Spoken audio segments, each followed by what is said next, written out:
Alright guys, we're back. Now we're going to do the off-leash recall. So remember, we're always doing that at the end of the session. Come up. So you can see how Bruce kind of overplays. Addie's the same way though. Those two have very similar temperament. I mean, you know, I know breed specific or whatever, but there's really just a few general temperaments, you know, that you're going to see in dogs. Of course, if you want to really see some extremes, I mean, you can go to the dog pound, but... So as much as possible, hello, I'm over here. Oh. As much as possible, you guys, you want to put distance in between you. And now I'm going to use my nick. All right, so go ahead and go back on them. Bruce! Good boy! Wonderful! Part of the reason that worked, you guys, because the dog did not at that point, was not looking away, but I drove it with the nick. Part of the reason that worked was because I was so far away that he knew to go to the sound of my voice. Bruce! Good boy! What you don't want to do at this stage, you guys, is hide or anything. Hide and call the dog.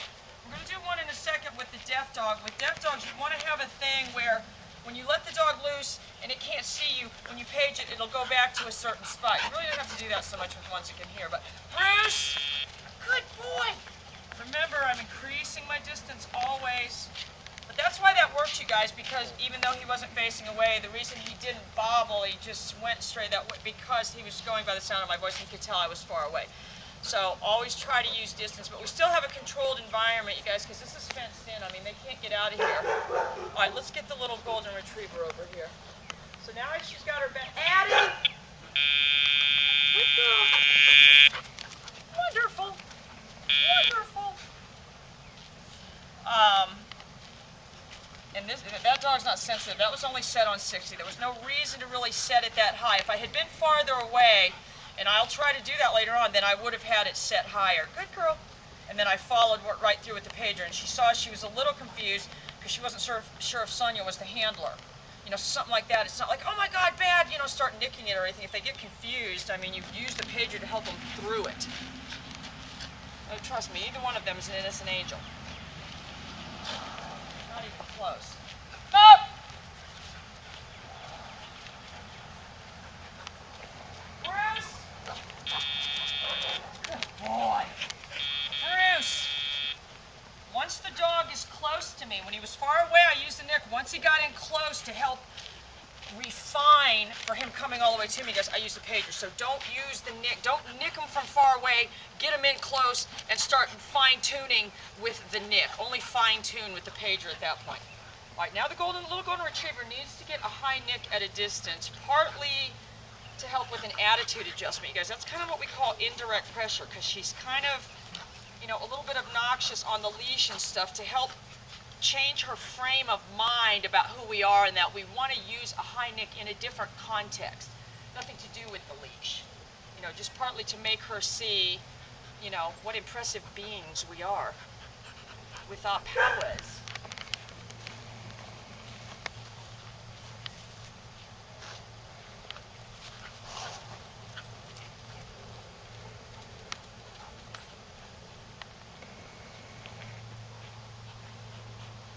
And it will probably go back to that spot. There's certain predictabilities you can know. You'll want to go back to that spot and lay down.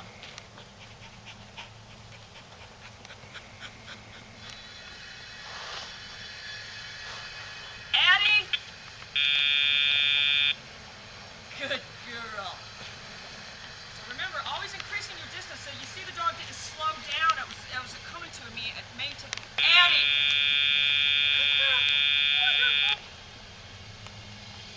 And that's part of the reason, like, why people don't have success. You saw when the dog was at a shorter distance like that, it only trotted. If you really want to have the dog that runs to you, you have to do it at the distance. And you need to move away as much as possible. Anyway, they're doing great, you guys. These are great dogs to train because they're not, you know, neither one of them super sensitive. They're kind of in the middle range, which is really what you want.